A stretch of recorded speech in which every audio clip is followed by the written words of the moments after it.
Welcome. I'm Keith Vitale, and welcome to Psychic Podcast. In this episode, I am so excited. I've got my very good friend, martial arts, just, you know, top of the line, Richard Norton. And let me tell you a little bit about him before I bring him on. I consider him personally martial arts film royalty. He's in that same vaulted air as Bruce Lee, Jackie Chan and Cynthia Rothrock. And the very few people are there. And that's just my personal opinion like that.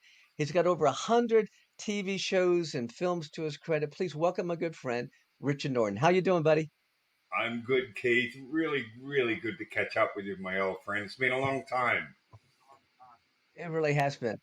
And I tell you what, the first thing I'm sure everybody tells you when they get on a podcast is your looks. You just look so damn good. You stop time, and we're going to talk about a lot of that later today in the episode. But I It's just it, I you're it's such all an down. inspiration to all of us, It's all down to huh? good drugs, Keith. It's all down to good drugs, my friend. No, I'm kidding. Maybe you'll have to Well, edit that out already, right?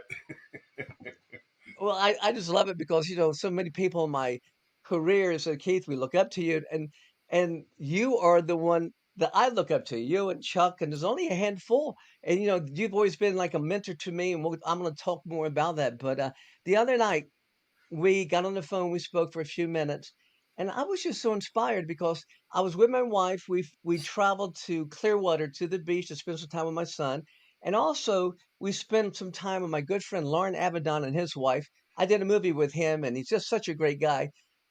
We had to get off the phone because you had to go do a 3 hour seminar. So I'm like going, what is it about you that you don't stop? What is it about your journey that I just love hearing about? Why don't you talk about that a little bit? You know it in a nutshell. You'll laugh, but I'm almost too scared to stop. I realized when COVID was on. You guys probably don't realize, but here in especially in Victoria, in Australia, I live in Melbourne, Victoria a lot of the time. We had some of the severest lockdowns in the world. In fact, you couldn't go out of your house. You could only go out for an hour, and that was only to go supermarket shopping. They'd have people come around checking on your house, blah, blah, blah. Anyway, the point being that for the first time, Judy, my wife Judy, and I were sitting on the couch binge watching Netflix. And I was thinking, God, how good is this? Just this is life. Having said that, I also realized that I need a motivator to get me off the couch each day. I need something that I have to prepare for, whether it's another movie role or doing some fight coordinating on a shoot, or whether it's teaching seminars or classes. Because we talk about fear. Customato, Mike Tyson's trainer, said fear is a friend of extraordinary people. And I know this sounds like I'm getting off on track, but the fear of not being up to scratch, being getting out on the mat or getting on a film set, and not being where you need to be, it's kind of fearful, but it's a motivator. So teaching seminars or having more projects to do, like you mentioned, a 3 hour seminar means, well, I've got to get to the gym. I've got to be in shape. I don't want these students going, well, let's see if Norton slowed down a little bit. It's a motivator that gets me into the gym and just keeps me going. So seminars, I book a lot of seminars. I tend to do them when I want to now. Not I've realized that I don't want to do things because I think I have to. I want to do things because I think I want to, which is a big difference. But again, it's those sorts of things. And again, getting back to your 3 hour seminar, that gets me to the gym, gets me working out, because I want to be the best version of me, for that 3 hour seminar. So that's really what it's about. And we work hard. When I say we, Judy and I, we do the 16/8 fasting. We try and have a minimal sort of eating window. I'm very much, for a lot of years now, into, you would have heard of Wim Hof breathing, which is sets of breathing. For those who don't know, you might only do 3 or 4 sets of 30 to 40 breaths. It's very much about using the whole of the lungs, the diaphragmatic muscles, and we'll do that. And you need to breathe out, and then you hold your breath for as long as you can. And We do that, each day.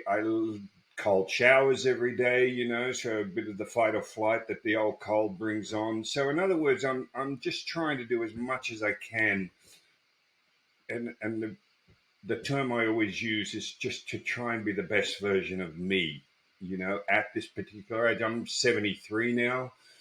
And I also know, and I tell people that age alone will dictate that you behave and do things very differently, whether you like it or not, you know. And you can't be like you were 20 years ago or 30 years ago. But again, you can be the best version of you. But you need to put in a bit of work and sort of make that happen. It's not going to happen by itself. Our age is just going to chip away and sort of, put you into the grave sooner rather than later. So I know that was a very convoluted answer, Keith, but that's the No, crux of it. Yeah. it's great. And guess what? I can't believe we have so many similarities in our past history, our rich history, yours more than anybody's.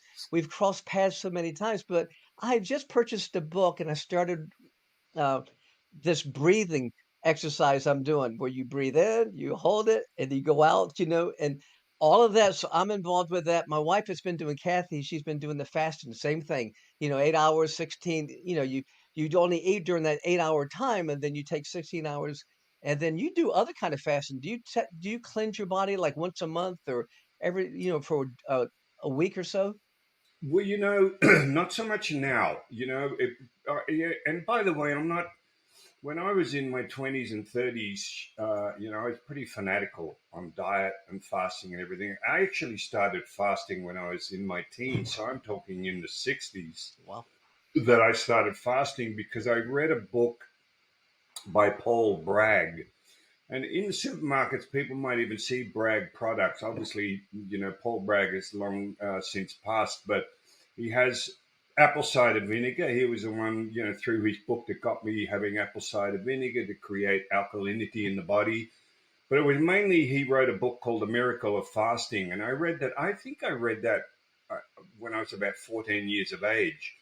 And it really struck a chord with me. So back then, I would only eat 6 days a week. I'd do a 24-hour fast 1 day a week.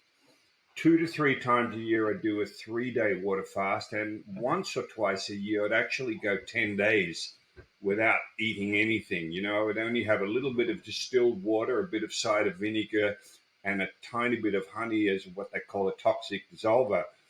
And I loved it, and I did that for tens of years. I've dropped off a bit now. I guess it's probably a good thing for me to do, but I'm just not as fanatical Right. with that sort of stuff. In other words, at this age, we want to just cruise a little bit and not feel like we're putting ridiculous stresses on our body, even though that can be very healthy. But fasting is amazing. For any of the viewers out there that haven't tried it, you really should look into it. I think there are incredible benefits from fasting. So again, we'll miss some days. Do you know what I mean? But most of the time, we follow that. It could be 18, 6. It could be 16, 8, whatever. But I just find, mate, that it gets down to also the discipline of it. I like the idea that, for instance, a cold shower this morning. I got up and it feels like winter today because our seasons are opposite to America, and it's so bloody cold. I'm in the shower, but I've kind of trained myself that when I go, not a cold shower today, I'm just going to get out and stay warm. And as soon as I start thinking that, I'm already turning the hot off and putting the cold on. And I stay in there for a minimum of 2.5 minutes. It's just a bit of a ritual. And it's amazing because it's basically an exercise system for your whole blood network, the capillaries, the arteries, because heat and cold do this. So it's an absolute workout for the heart and the whole respiratory system as well. But as much as anything, it's a discipline thing. It's the same with the gym. If I'll get up some days and then go, oh God, I really don't feel like going to the gym today and lifting inanimate objects around the place. And as soon as I start thinking that, I'm already walking out the door. And that's Well, kind of my life as far as that goes. look at this. I've got a good friend. I don't know if you ever met Keith Strandberg or not. He produced all the seasonal films. Well, he became my partner. Well, he's an avid believer of cold showers. Well, he lives in Switzerland, so what he does, he goes and swims in the lakes in the winter. And then he videotapes and sends it to me. And he goes, Keith, when you come back out here, we're going to do that. And I go, no, we're not. So my wife takes cold showers, and people have been trying to get me to do this. And so this morning I made 10 seconds and screamed and went, yes, I did it. My wife goes, that's 10 seconds. I went, it's so hard for me because I'm just, I'm not as disciplined that way. I've never done it. So it has a traumatic shock on my body. I come out going, how do people stay in 2 minutes? But let me do this. I'm kind of want to segue away. Do you see these two posters behind me? I'm so blessed. I've got Wheels on Mills and Revenge of the Ninja. They were my first two movies to star in roles, but they were not my first two movies. My first movie was a movie called Force 5. And guess what? You were in this movie, and you're not gonna I'm gonna tell you things today that you probably don't even know, and I know I'm gonna find out a lot of things I didn't know before. But I was supposed to be the star, one of the stars with you. So Pat Johnson flew me out, and I was staying with Don Quine and that group, and Bill Wallace was with me. So I was one of the first ones to audition for that role, but I just knew you were going to be in that movie. And I knew this because we had 50 of the best martial artists in the world were all there for that movie. So let me tell you how I screwed up. And I teach it now how much I didn't know at the time. But I go in for my audition, and there's Fred Weintraub and Robert Klaus, the same guy who, of course, he directed Enter the Dragon and Bruce Lee. And so it's my first movie. I've never had acting classes. I'm the current number one fighter in the country in America at the time. So there's a big buzz around who I am, but I'm not trained. I don't know anything about the film world. I was not ready for it, and I'm blessed that it turned out the way it did because I just wasn't ready then. I was better prepared for my next two movies. But so I go in from audition. Pat goes, "This is Keith Vitale. He's the top fighter in the country." And Robert goes, "Great. Let me see what you can do." Now, I didn't know what that meant. I said, "What would you like?" He goes, "Do something." And I go, "Okay." So I jump up, no facial expression. You know why? Because I'm a fighter. Fighters don't show emotion in the ring. Emotion. Yeah, yeah. We are like, I'm stone cold. So I do some kicks, some punches. Fred Reintrop looks over, whispers something to him. He goes, "You'll make a good bad guy. Bye." And I went, "What did I do?" But I did something wrong. So I was supposed to leave. I snuck around, and then I wanted to see the next guy coming in. This guy named Benny Akitas. So he walks in. And I hadn't met Benny yet. So I snuck in the back and I went, I want to see how Benny handles himself and how he auditions. I didn't know what the auditioning process was. He could write a master class in audition in what he did that day. He was confident. He came in like I've never seen the charisma from anybody like that before. He introduced himself. He was just charismatic. And then he goes, "Listen, I have a lot of ideas for you." Now, get this. They don't even know what they're looking for until they see it. They Right. hope you're it. So they're sitting like this, and Benny tells them he's what they're looking for. He actually said those words. And then he said, "Let me show you this." He did some flips, kicks, jumps, spins. He said, "I've got a lot of ideas." They were clapping. They didn't clap for me. They told me to go away. And I went, "So that's how you do it. That is how you do it." So tell me how did you audition? I want to learn from you because I sure as hell didn't do well. Well, as you know, mate, even the best stars and actors in the world still often have to go and audition. Do you know what I mean? Right. It's just a given. So you got to kind of drop your ego when it comes to things like that and realize you're just one of many in a very big pool, you know. Um, but, of course, Pat, for those who don't know, Pat Johnson, used to be a partner of Chuck Norris's, and I was training with Chuck every day when Force 5 came up because I moved to the States in 1979. So it was, obviously the early 80s. We shot it in 1981. But Pat, that's how I met Pat Johnson. And he also had recommended to Bob Klaus and Freddie Weintraub that I audition. And my recollection is, walking in for this audition, not really knowing, what to expect. And my first thing was I'm seeing obviously yourself and realizing Bill Watterson and all these people and Benny Akitas, I thought, oh my God, there's like 100 of the best martial artists in the world here in this room. And I remember thinking, what hope have I got? I've got a funny accent for, being a lot more Australian sounding back then. So I thought my accent's not going to work. I'm up against this caliber of martial artist. But you know what? I think there was a little bit of time before I had to audition, and I remember it was a big change. That whole audition and getting that role as Ezekiel in Force 5 was a big life changer for me in my attitude because I remember thinking, I used to do visualization, by the way. I'd visualize going in for whatever it was, or even doing seminars or doing demonstrations. I would always go into what they call an alpha state. I'd visualize myself doing whatever it is I had to do and basically visualizing the result that I wanted.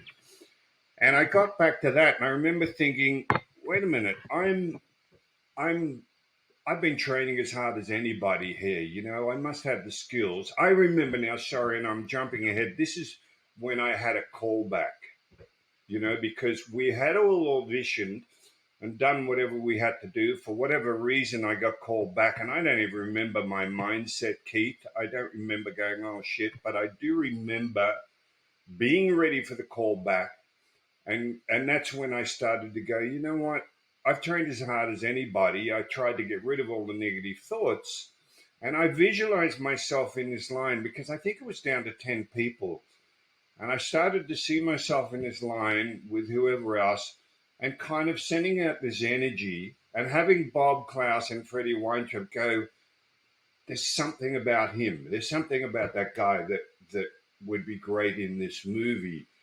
Now, as with when you visualize, your subconscious can't distinguish between imagination and reality. So in my mind, I'm making that very real for me. I'm putting out an intention.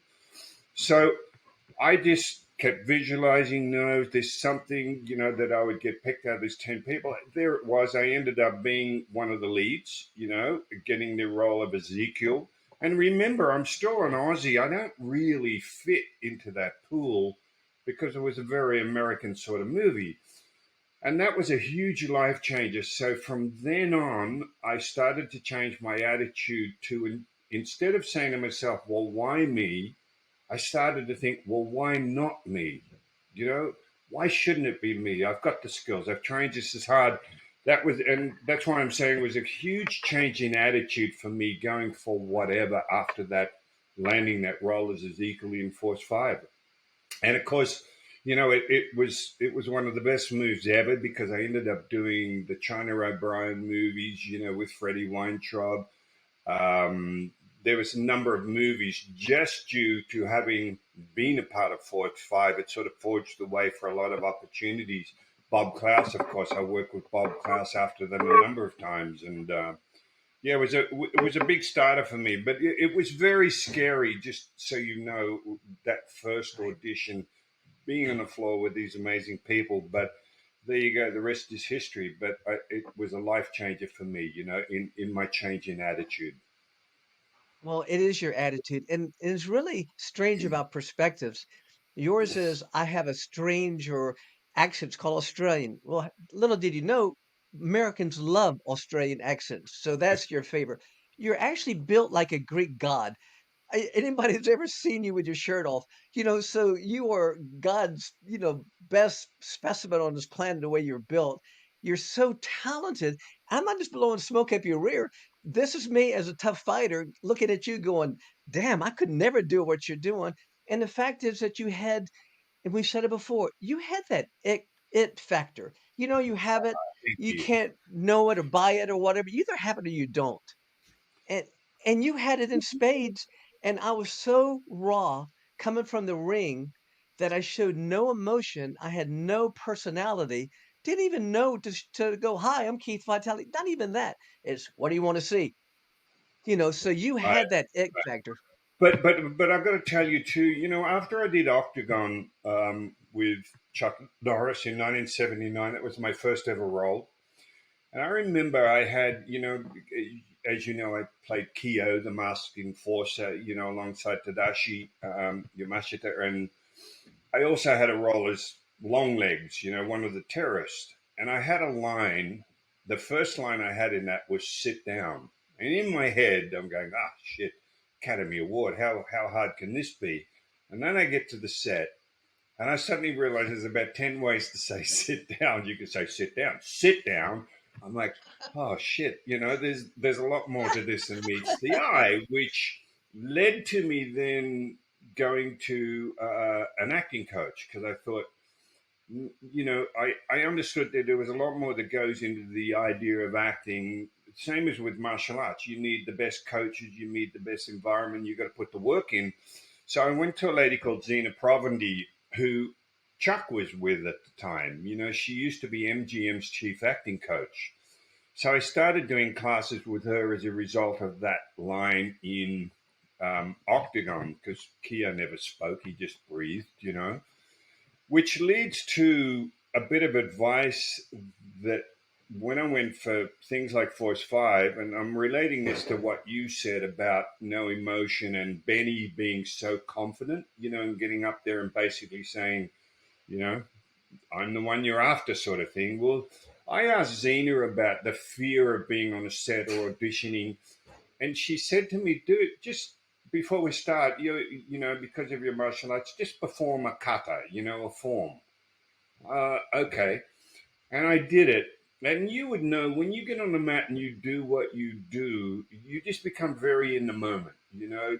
You have to exude confidence, even if you don't have it on the day. As a martial arts and instructor, you get up there, you show confidence. In other words, you almost role play. And she said, when you walk onto that set for an audition, she said, just imagine that the director and all the people around, the cameraman or the audition person, the ladies doing it, they're just students of yours. They're just students. Because you remember the old saying that you, as an instructor, you learn to teach today what you learned yesterday as though you've been doing it 20 years. As there's no question about what you're teaching is the best possible thing ever, even though you've only just learned it. So it's an attitude that she said, go onto that set and just walk in with a confidence that you're taking a class. They're all just students of yours. And that helped tremendously for things like Force 5 as well. It's the confidence to go. She used to say to me, you go into the room almost with an arrogance of, aren't you so glad that I'm here? Because I'm what you're looking for, which is funny that you relate Benny Okita's attitude of having the confidence to go, yep, I'm the shit. I'm the one you want. Don't even need to look anywhere else. And I took a lot of lessons from that and from what Zena told me. So Well, get this. This is like we had this scripted or something. I know this interview is self-serving for me. It's not I'm not interrogating you. I'm not trying to find. I know so much of your history, and we're talking because we have so much rich history between us. I came to you on the set. I'm telling you, you had no clue idea how nervous I was. My first fight scene ever was with you. And I didn't know if I was gonna have a line thrown to me or whatever. And guess what I did? I said, "Rich, can you help me, please?" And you said, "What?" I said, "I'm so nervous." I said, "Now get this, you don't even remember this, but I went, can you give me some advice in case I have dialogue or whatever comes on?" And you went, imagine, you said, "Keith, when you teach your classes, martial arts wow. classes, you don't get nervous, do you? Imagine that they're all your students." That's what you told me. And you said, and keep that confidence. Try to visualize that when you're acting, that they're no more but mere students. And try to be that way. I wish you had told me the rest about being confident and walking in. But but it was your advice that I took on my next film because I got a film right after that's Revenge of the Ninja. And all I could think about when I had my time to act was these are my students. And, so life's funny that way because you know, we give so much inspiration sometimes, or we impact people in a positive way. We don't even know it. It's when they come back to us years later and they go, "Oh, you changed my life," or "You did this for me." You're Yes, not yes, aware, but that's yes. what you did for me. And guess what? It's the same story you just told.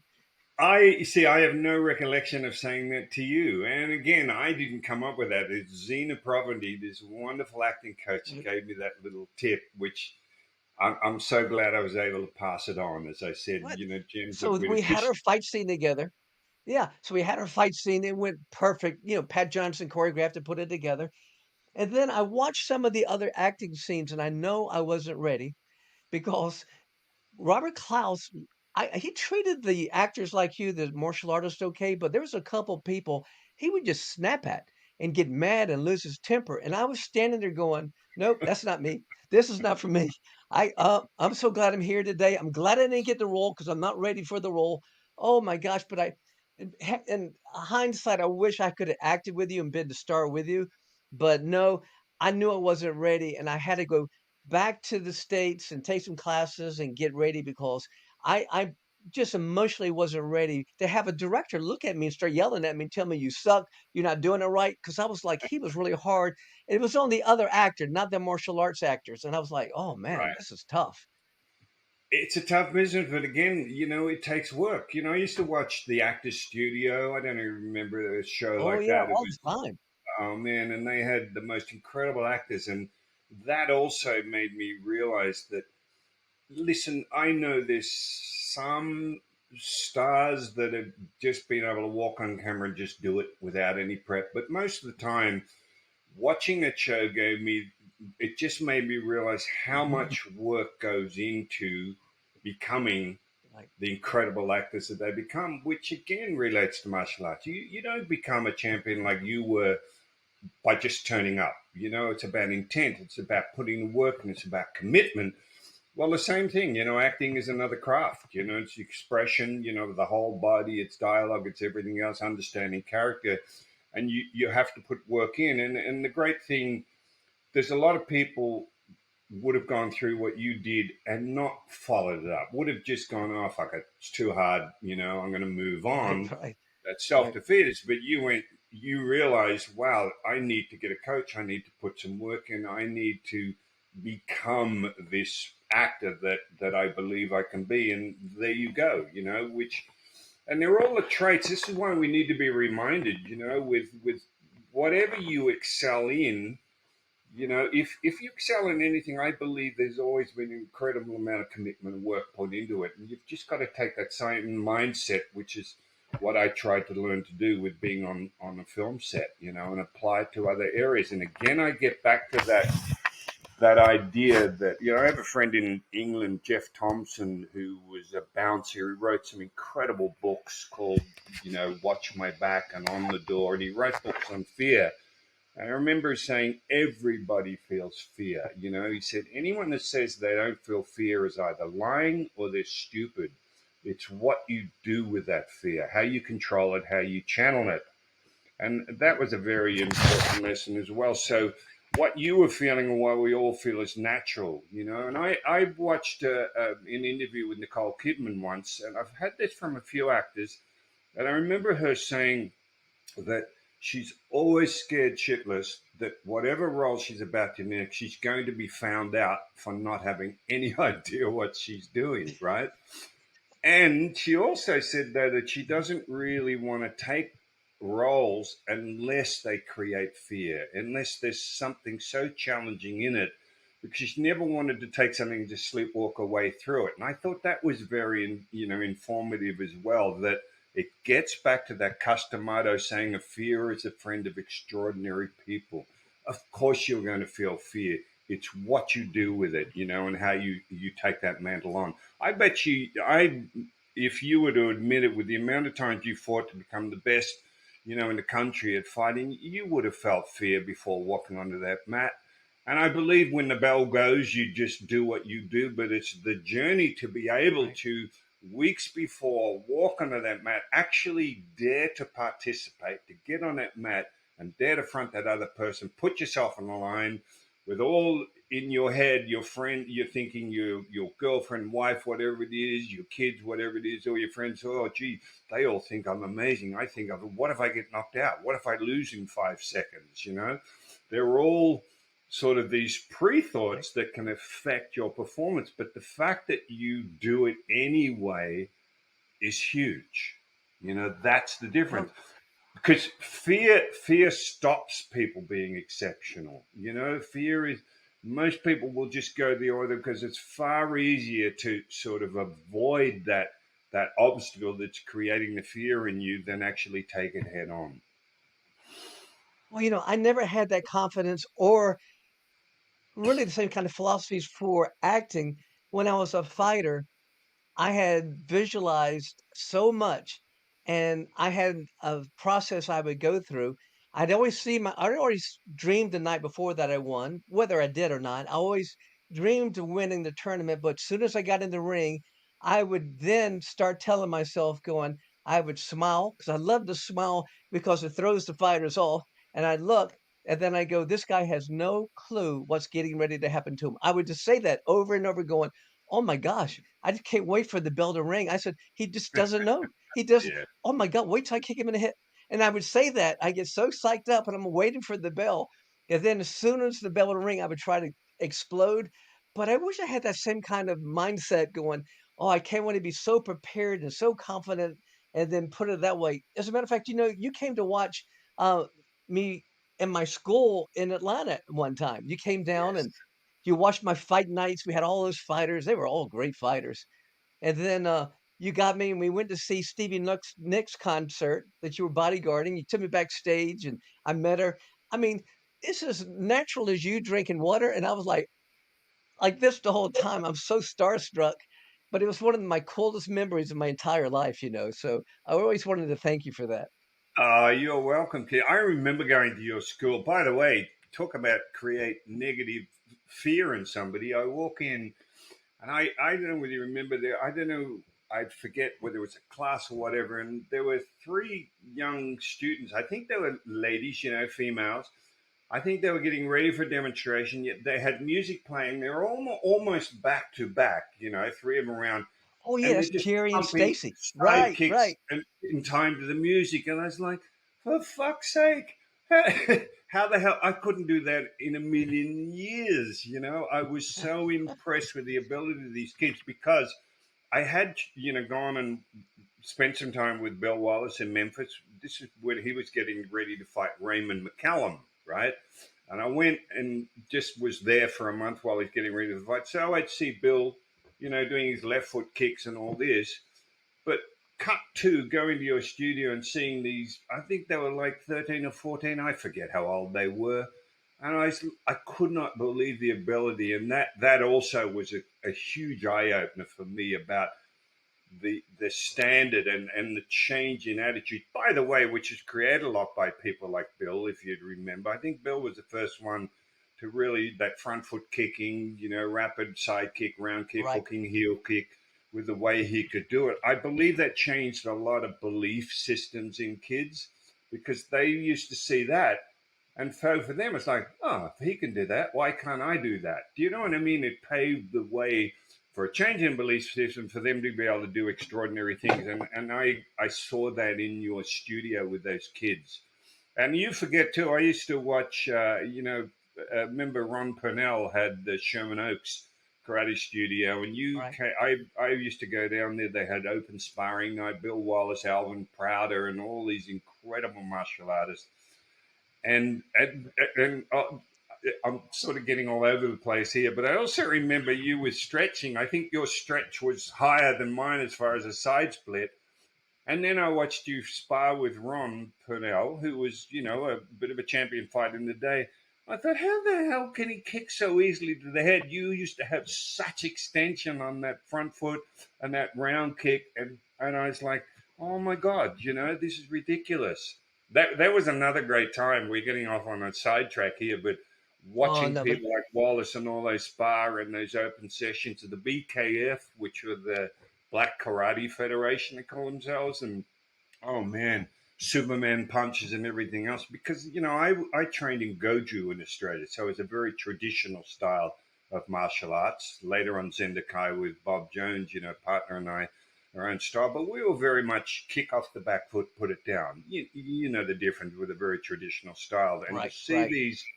this this way of sparring and applying techniques that a lot of the American fighters like yourself brought in. I mean, God, I still remember looking at that. That was a huge change in attitude for me as far as, how to train and what is possible.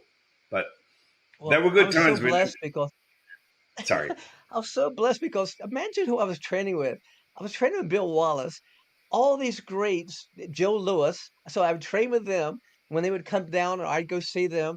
I had the very best people in the world. My nemesis was Ray McCallum. I fought that guy. Him and I had battles over the years. I would bring people like George Chung over to my school. He'd fly in, a personal friend of mine. George could do anything. Him and Yeah. Cynthia back then had that West Coast demonstration team with Ernie Reyes and Senior, and he would come in and show me kicks off walls and all this stuff. And I said, George, I said, do me a favor, teach Stacy and also teach Jerry Prince how to do what you do because I couldn't do it. I was limited. I always tell people when you're going to break in films and you want to be a star, you want to get a role, be more talented than me, or maybe Bill Wallace as well, because these guys could do both sides and kicks, and there's nothing George he couldn't do. He was just a phenomenal specimen. I mean, he was just chung, which is so incredible. And another big lesson about that. I was with George. I did a very early film with George, producing and working in along with Cynthia in San Francisco. And I remember going to his school, and just one little thing. He said to me, so many people come into my school and ask, oh, can you teach us the secret of how to kick like you? Because again, for the viewers that don't know, George was world forms champion. He had really powerful legs too, and oh my god, the power in his kicks and what he could do. But anyway, he said, yeah, they would come in and can you just teach me the little tricks? He said, sure, come and we'll work out tomorrow. You know what his secret was? 1,000 kicks. Grab that Ballarat, slow kicks, hundreds of times, and this and that. In other words, he said, there's no secret. It's work, it's commitment, and it's putting the time in. Sure, there's where the foot is placed as far as technical, aspects and everything go, but it just got down to just plain hard work. Another great Right. lesson. Get this, I had a flying one time when I was top of the country. I was very fortunate, and went to Wong's place, Inside Kung Fu. He owned Curtis Wong owned it, and he said Yeah. I like he put on the cover. So I brought Mike Stone. He got on the cover with me. He says, "Can you use? I need somebody to be in the photos with me because I want to show him something that I do." He says, "James Lou's right here. Can you use him?" He was a white belt at the time. I said, "Yeah, bring him in." So he's in my book, and I showed them the 1,000 kick drill. And people go, "I can't touch my toes." You're right. I was so stiff. But guess I what? remember My that. son, That if was you, like, if didn't make that's sense right, to me. right. And guess what? I had my 1,000 kick drills, different kicks, and I count them up. You do so many within an hour, you've thrown 1,000 kicks. And I go, I don't care what you do in life. You do it 1,000 times in spite of yourself. You're going to get better 1,000 times, faster, Yes. quicker, stronger, and all of that. So you're right. That was the secret to it. Yeah, what a secret, right? Actually putting the work in. It doesn't happen by magic. Well, I really enjoyed you, and I had to go revisit the movie again in Octagon. And I can't believe I called my good friend Mike Geneva, and I said, Mike, I'm going to interview Richard Norton. He goes, ask him a question for me. I said, what's that? He goes, did he play both parts? Did he play the guy with the veil on as well? Besides, how you'd wear that outfit, that red outfit. I said, yeah, I believe he did. That was you in all those parts, wasn't it? Oh, absolutely. Yeah. No, we didn't have doubles or anything then. No, I played Kyo. And you remember the reason for the crimson headdress and Right. dark in my face there was technically I'm supposed to be Asian, as the character being Sakura, who was played by Tadashi Yamashita. I was like his right hand man. So that's why that outfit basically came into being. And what an incredible. First of all, for me, a little Aussie, in LA, and that came by the way. I'd met Bob Jones had brought Chuck Norris out to Australia in 1978, and we were staging the first ever kickboxing matches here in Australia. And I was doing a demonstration on the card, and Chuck was demonstrating, his style, Tang Sudo back then, and we became really good friends. That's how I basically ended up training with Chuck back in America. And because of that demonstration, I used Sai and used Bo in a demonstration. That's how I got offered the role as Keo because Chuck said, would you be interested in playing my nemesis in this movie I'm about to do, which is Octagon? that's how that came about. It's just through meeting Chuck in 1978. So off we go, and I remember being on that set and looking around. There was Philip and Simon Ree. There was Gerald Okamura. There was an incredible plethora of amazing martial artists. I remember thinking, fuck, how good is this?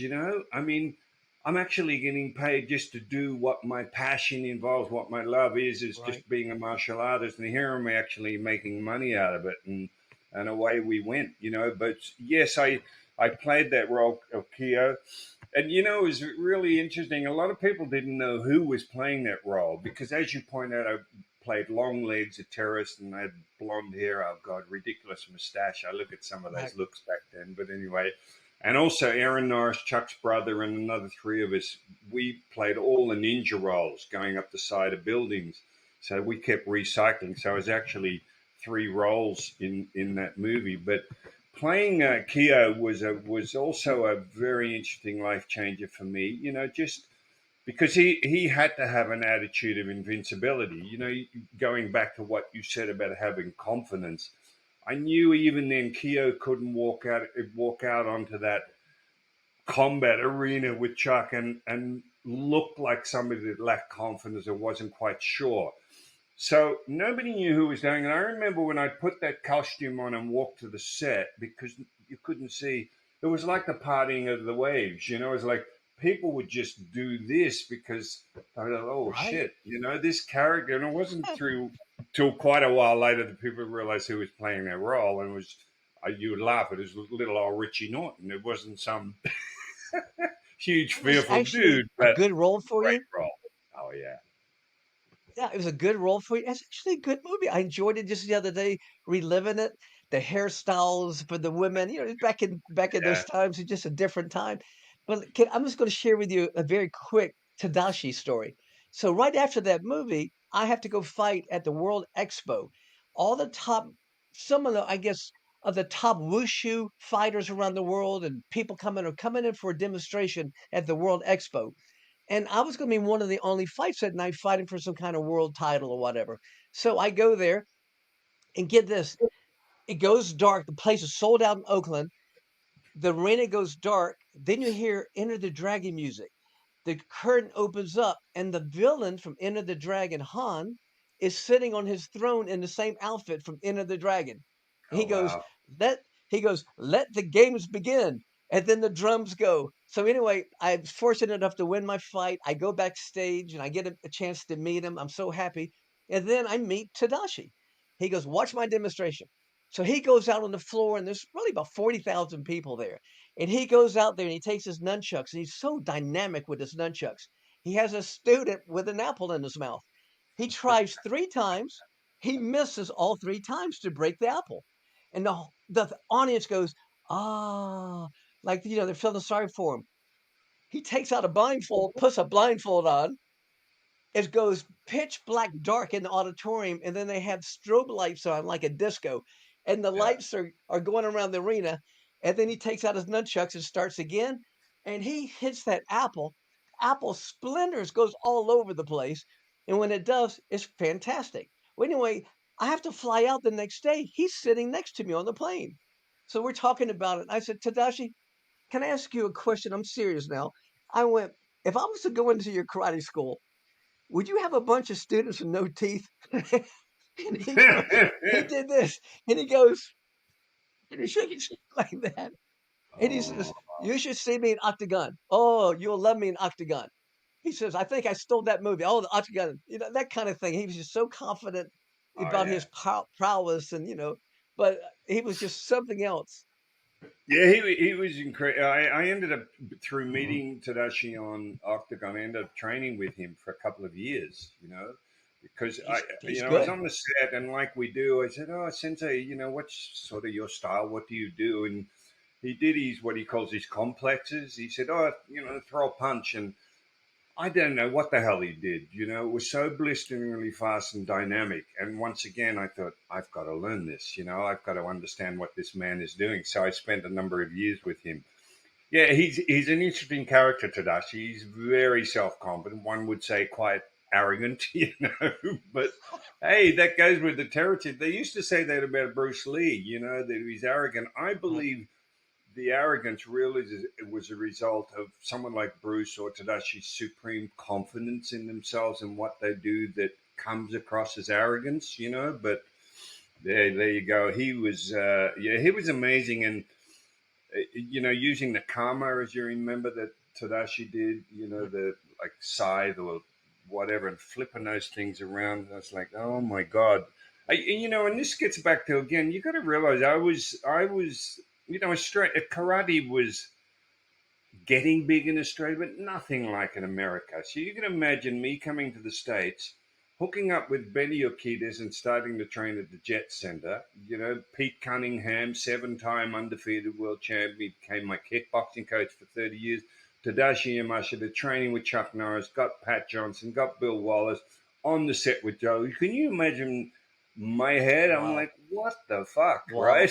Wow. It's like, what an Well, you incredible must have been life. blown away, right? Oh man, And all of them would tell stories like Bob Wall, about Bruce Lee and all of the stories. And it was just a rich time of history. Just oh, you were right there. You I were know. right immersed in all of it. That was just, So we would fortunate. just And love to hear those kind of stories. yeah, and a lot of it, I absolutely thank Chuck, for the opportunities because again, it was meeting him in 78 in Australia. All he said to me was, Rich, if you ever get to California, look me up and we'll do some training. Well, again, we're in Australia, we're so far away. Even air travel wasn't as what's prolific as it is now, So I first of all I thought, well, that'll never happen. I'm never going to get to the States. It was, I was already working with Linda. I did a tour with Linda Ronstadt in Australia as a personal bodyguard. It was when Linda got back to the States that she rang me and wanted me to come and work for her full time, in the US. I remember even then thinking, I don't want to really do this. I've got schools here, I've got a girlfriend, got a life set up. She actually said to me, and I'm paraphrasing now, she literally said, look, why don't you just try it? You can always go back home. And that was the motivator that got me to go, which led to me always saying to people, I used to sign some pictures that I'd say, dare to participate, dare to step out of your comfort zone, because I was very comfortable in Australia doing what I was doing. To step out of this small pool pond and go into this deep water in the US, not knowing what to expect was a huge, huge step for me to take. But what I know now in hindsight is if I hadn't dared to just take the chance to step out of my life here and go there, I can't even imagine what my life would have been. So the universe provides opportunities, but a lot of time fear prevents us from stepping out of our comfort zone and daring to participate. So that was a huge thing going over there, which again led to training with Chuck. And Chuck introduced me to most of the people, the Benny Urquidez, the Bill Wallace, because he was so well liked and so respected that it opened an incredible amount of doors. But I do want to say one thing, Keith, to finish that is that one of the things I also say to people is, a lot of times we say, oh, it's because of this person or my instructor. He's the reason I am what I am today or what I do. And I'd say to them, yes, that's true. They provided the opportunities, but do not take yourself out of the equation. Meaning, like with film, if you didn't put the work in and have what it takes to have any Right. sort of longevity, it would not happen. So take power from the fact that so much of your success in whatever you're doing is due to you. Yes, with help from these mentors along the way that open the door, but you got to take the mantle and run with it, or it's not going to happen. You know. Now get this. A few days ago, I was checking out some podcast you're on, and you're the most popular guy in the world. You were on the Scott Adkins podcast, and you said you were with Linda Ronstadt in Japan when Jackie Chan's group called you up. Can you tell that story? I was sitting there listening to like this, and I went, "What?" I had no clue that you got the phone call, but then you couldn't take it because somebody else had to take that role. Tell that story. Yeah, well, I'm in a place called Fukuoka, which is near Osaka in Japan. I'm on tour, God knows how they found me, but I get a phone call, and this young Asian lady says, hey, Richard, no, Jackie wants you to work in a movie. What's your price?" That was it. "Wants you to work in a movie. What's your price?" I said, "Whoa, wait a minute. What? Blah, blah, blah. Jackie's doing a movie. Wants you to work in a movie. What's your price?" And I said, "Well, before we even go into that, you can imagine I'm like flipping out. I said, "When do you need me?" "Oh, you need to be here in 3 days." I said, "Well, that's impossible. I'm committed. I'm on tour for another few months, blah, blah, blah. Can't do it." So I had to knock it back. I actually believe that may have been what you ended up playing in Meals It on was. Wheels. That's the role It because, was. I'm telling you. yes, I I, wa- I was watching your podcast like this, and I'm like looking around, going, I was by myself, going, "Oh my gosh, I didn't know this." Pat Johnson, who has been the common denominator for all of us, for yeah. Force 5 and with Chuck Norris and you. So Pat calls me up and says, "Keith," he says, "can you be on the plane in 2 days in Barcelona?" And I went, "Sure, to do a movie with Jackie Chan, of course." He says, "You're going to star with Benny Akitas and Jackie Chan and that group, Sammo Hung and Yong Bao." And I said, so 2 days later, I was on a plane only because you turned it down. You should have said, "I want $1 million," and taken that role. You'd have been much better at it than I am. Can I Oh, ask you a no way. question? And Yeah. this is between. So I did that film with Jackie. It was Benny Akitas' end fight scene. I was in so many fight scenes with Benny and Jackie, and it's still considered one of the best fight scenes of all time. Benny's fight scene with Jackie. By the way, having said that, one of the first lessons you learn on the film set is to be honest about your abilities. Because if you say, "Yeah, I can Right. fall off that 10-foot high wall and land on my back," you better be honest because you're going to be found out in a hurry, if all you're doing is just talking yourself up. But as far as fight stuff, Benny was so confident. That's why you see, such a performance and why it's considered one of the best fight scenes. Because Benny even said, if you remember, he said he could see Jackie watching him and just sizing him up, And Jackie actually made a comment, I think, to I forget one of the producer, it might have been Samahung, was, "Oh, you've really got me a good one this time," because he knew the expertise of Benny Urquidez when he actually got on the set with him. Even for Jackie, Benny was a handful. You know. Well, get this. You won't believe this. We were shooting, and it was a different dynamic because, like you, I came from doing Revenge of the Ninja, an American-made movie with Stephen Lambert, great fight coordinator, but 100% different than the fight coordinators like Sammo Hung. So now I'm dealing with Sammo Hung.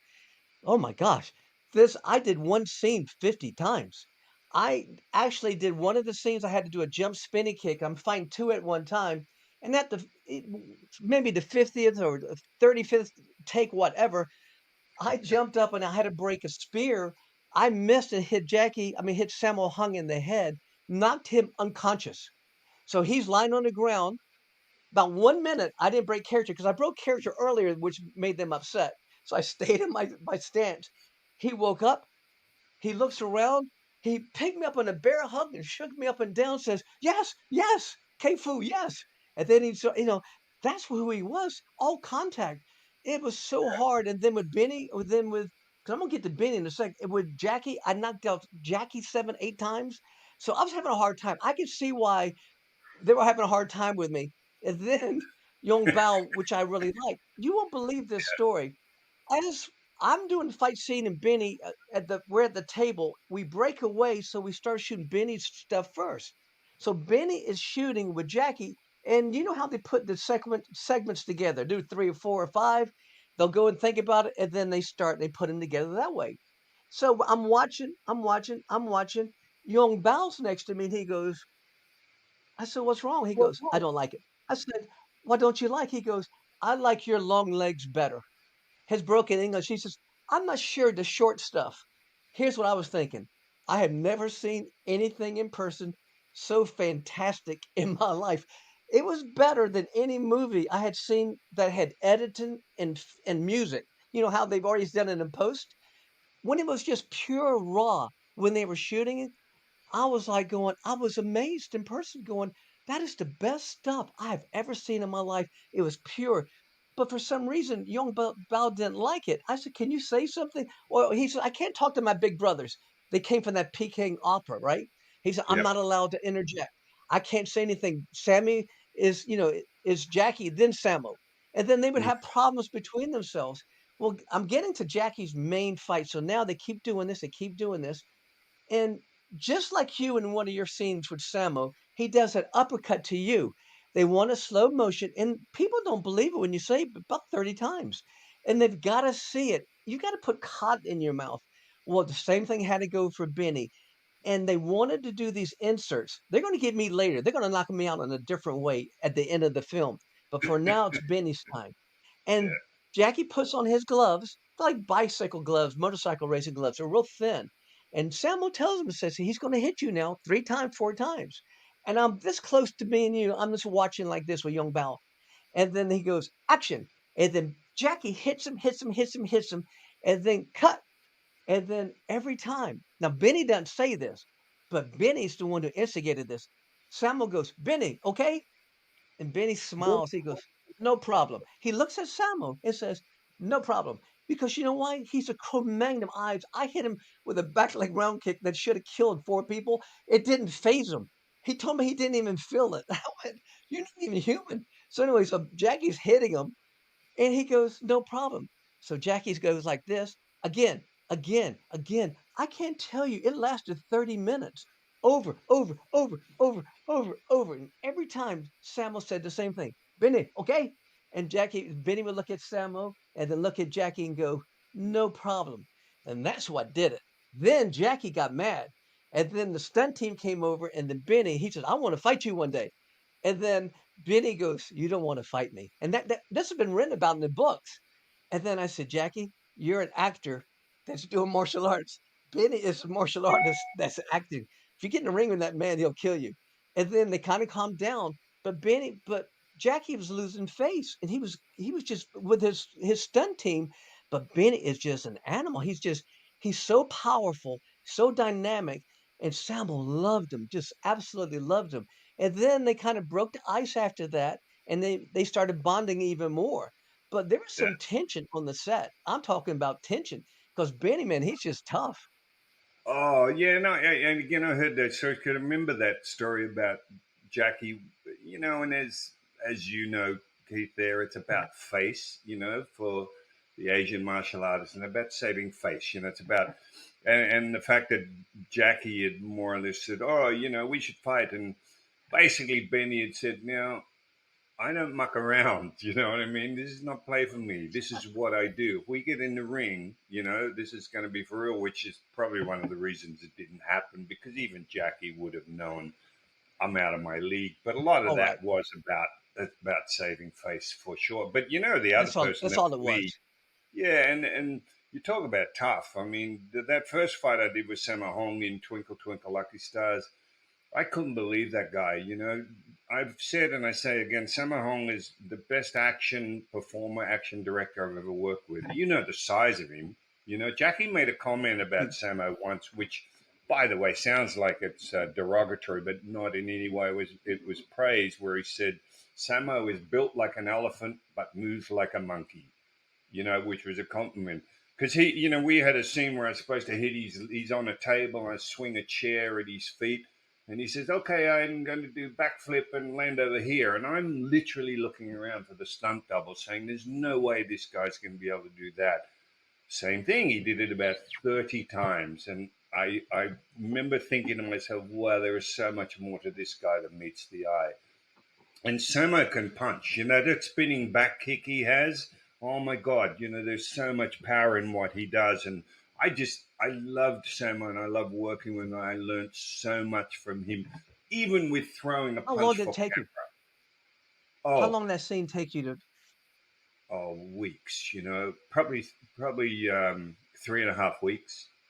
That whole fight. how many But mind you, they're filming, shoji karate. They've got other aspects going.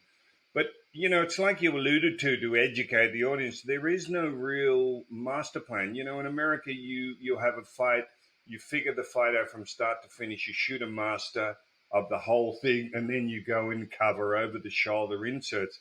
didn't exist back then. They were basically making it up as they went. So you would do three, four, or five moves. You might do them 30 or 40 times, and then they'd all sit down on a stunt mattress and try and figure out what the next moves were. Hence it taking so long, but also leading for me to it being very organic and very. They basically would go in and Samo would go in and do an edit that night, and then he would figure how much longer he wanted the fight to go, which direction he wanted to go. It was Right, very organic, and they allowed for changes and swaps and everything else rather than being locked into a master fight scene. But one of the reasons I was told they did 30, 40 takes was there was a director around the Bruce Lee era that was renowned for doing that many takes. And again, this is probably not quite the way I'm saying it, but they said to me, right, so every director after that thought to be taken seriously, they also had to do 30 or 40 right. takes, even if they got the take they wanted in the first half dozen. But it's exhausting. I mean, I'm like you. I found a little bit of cotton wool when I fought Samo because he wanted to uppercut me, with camera right here and basically see my face contorting. And the audience only see the one. They miss the 30 takes it takes to get that one shot. And luckily, again, you'd be the same, Benny. I was back then, I was always in good shape. I didn't mind the contact, which is why I got to do like something like five moves with these guys. It wasn't because I had any special abilities. I just believe it was because I would shut up, I would do what I was asked to do, get Right. knocked around, and just get up and do it again. And that was, I think, one of the attractive things for bringing me back again, as opposed to having amazing Let me abilities. tell you something about that one scene. It's one of my favorite scenes of all time in all movies. You were so dynamic in that scene with Sammo Hung, but you did something in that movie that I look back at my whole career and I never had a moment, not one moment, my whole life, all my films. You looked at because you guys are hitting each other. People don't realize you actually make contact. And Sammo Hung is vicious. He hit me so hard so many times, but you hit him and then you paused and you said the word painful. It was your look, your expression, and I went, "I've never had that. I've never been," and it was Clint Eastwood. It was one of those moments that people remember for the rest of your career. It was I j know. and that wasn't even you saying it, was it? No, and I wish I could credit myself with coming up with that line, but I'm sure it was Samo that came up because again, as you know, and I'm just informing the audience, there were no onsets sound in those days. Everything was Right? dubbed after the fact. So they would basically ask a Guaylo or a Western like me to just utter a line or say a sentence that was kind of the length of what the Chinese translation would be Right. in there or version would be in there. But they even had T-shirts. So lots of people came up with T-shirts for me with "painful" written on it. Because remember, I started painful, and you say, "How about now?" And he says, "Oh, Yeah. I can't feel anything because my body is all numb." And it became just Right. a very comedic part It's of the so scene. good. It tells the story. It's so rich. And I go, I had a scene where I go beat up 4 guys in Revenge of the Ninja, and I walk in, I went, I didn't take a beat. I just went, there were so many opportunities to have that moment. That moment is golden. And I even Scott Adkins said he took that and used it in one of his films. That's gotta be, I mean, that's Yeah. pretty cool. That's flattery right there. That's really nice. Hey, yeah, by the way, how good is Scott? I mean, goodness gracious me, I loved that interview with Scott because he was so gracious, at acknowledging that he would watch a lot of our movies and learn from them. And of course, as I said to him, oh my God, Scott, you've taken it to a whole different level. I mean, we did what we did back then because we just did what you needed to do, the crescent kicks and all that sort of stuff. And he's evolved at such an incredible, and his career after John Wick, I saw today he's just been cast as the lead in a new big feature film.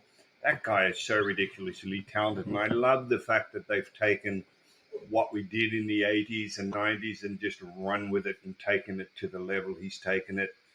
Hats off to him, mate. All the respect in the world to Scott.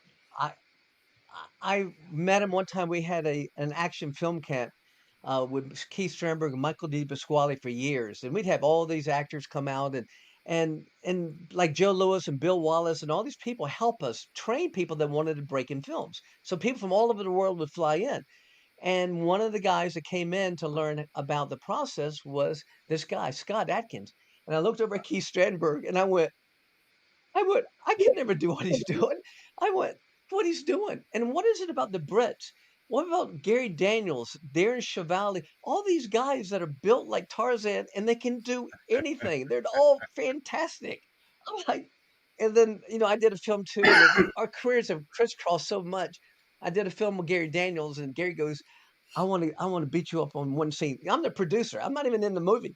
I said, all right, I'll let you beat me up on one scene. So I do one scene where I do a flying kick and let him beat me up, but I wanted that, and I'm hoping. I've told like Cynthia Rothrock if we can ever work it out. I said I only have one goal in the film world. I started my career with Richard Norton. I started it. He meant the world to me because he helped me so many different ways for the rest of my path. But I want to end my career with Richard Norton. She goes, "What do you mean?" I said, "If you can get him, I know he's going to be in this film if he can work it out."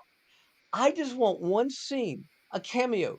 I want to bump into him and look at him, or just something minor, and we look at each other, and I walk away into the sunset, never seen again. But I want to end my career with you, and I just really do. And did she say that's possible? Is that going to happen? Yes, no, that's it. I said I wasn't doing it unless I said you couldn't use my name unless you did that. She goes, okay, I'll do it. That's 'Cause I had nice. no I don't wanna be in films anymore. I enjoy Maybe what I'm doing. My journey is working with people and this podcast and shedding light on people like you. My journey is still paying forward and still being active and working out, and I wanna reintroduce, not you, but reintroduce martial arts greats to the world. The world knows who you are, but I just wanna shed more light on you, but the thing is that you people like you don't you're not even aware of your greatness. And I don't say that lightly. I don't say that to a lot of people because you come from a different country and you're here, but we look at you and honor you, and you probably heard that word 100 times. That word honor means a lot to us, and when you're your presence and everything about you, so you have impacted millions of people so many ways, so positive. It's like dominoes. It has that residual effect. It affects my kids. My kids will be telling the stories to others. So I just want to celebrate your career. I'm so happy to have you on our show. I'd love to interview another time if you wouldn't mind, because I have to apologize. I have fans and friends from 45 different countries around the world. They're going to be watching this, and they're all going to be pissed at me, going, "Vitaly, you talk too much." And I go, "I know I do, but I was so excited." And I said, I got to get more out of Richard on the next one because I want to find out more about the Machados and Chuck Norris and Gracie's and your training and all that. Because Chuck asked me to come out and train his black belts one year. So I went out to Vegas and I trained like 900 of them. And he was there and he said, I want to introduce you now to the Machados. And they came out. They were so humbled and nice. And you know what they did? One at a time, they invited people to come on the floor and wrestle one guy, and within 10 to 15 seconds, he would have him tap out and go next, tap out, and he just did it till they would just stop. And I went, Yeah. "Is this magic I'm looking at? That's gotta be Right. magic." But they didn't hurt anybody. It was soft. It was all skill and movement. So if you don't mind, I'd love to get you back out and talk about your history with them. Oh no, I'd love to. Training with different people would be great because I was with Machados for over 30 years. Started in the very early '90s because I started jiu-jitsu. We'll talk about this next time. In the late '80s, I looked up Horion Gracie, went and trained at Horion Gracie's house, and my first ever lessons were with the legendary Hickson Gracie, doing Wow. privates. And that was my intro. I ended up meeting Henzo Gracie, who asked me, "Oh, who are you training with?" And I said, "Oh, I've been training, at Horion's house because they didn't even have a school or academy then." And he said, "Oh, you need to meet my cousins, the Machados," which is how I ended up. They also were living. Not all of them were out in the country. Jean Jacques wasn't there yet, and I think it was Carlos and Higa Machado and whatever. And I ended up training in a garage they were all living in one house in Redondo Beach. And by the way, that's how Chuck ended up training with them. Because I was training with Chuck every day, and I said, Chuck, you gotta meet these guys. Blah blah blah. Anyway, that's another story we can talk about. Oh, I can't wait to get you on. And again, I just want to apologize for not getting in too much because we have so much to talk about in the next episodes. If I can ever get you back out, I want to talk about your bodyguarding career. I want to talk about Chuck Norris and especially your training with these guys and how they've impacted your life because you still train with them and you still train that manner today and you're still active on the mat and doing that. So you're not a one parter. You were such a two, three parter so You so you gotta don't mind me bringing you out again to No, do please. this? And apologies to your audience. I'm not a bad talker. You can tell I go on a lot of tangents and everything. So I hope it wasn't too convoluted, my answers. But I get quite excited. And when you bring up things, it triggers memories and you get all excited reliving that moment in time. And yes, you and I Right. are both blessed to have been part of such an incredible era of martial arts, in the 70s, in the 90s. I mean, yeah, so I'd love to talk about it. I'd love to talk about my original instructor who I started training with in 1966, believe it or not. So that's quite a journey. And the reason I'm doing this because I don't want to hold you. I've been so long on this anyway, but I want to talk about my favorite films of yours. Oh, you got one called Under the Gun that you got to remind me to talk about because that's my favorite of all your films. And then when I saw it, I went, "This is the most famous movie because it was so great, all happening in one night in a bar. This is the greatest thing I've ever seen." So those are kind of things that these are kind of teasers for people to watch the next episode. But I just want to thank you so much for being my guest, and I look so forward to having you back on the show again. We have so much to talk about. And again, if you guys watching this, if you like this episode as much as me, and you can tell how much I loved it, I want you to like it. I want you to share it. Leave some comments. I'll be glad to reply to your comments. And uh, and of course, there's a red button called subscribe. Just hit that stinking button. It's not that hard. It's free. It's not that hard to do. And so Yeah. until next time, ciao.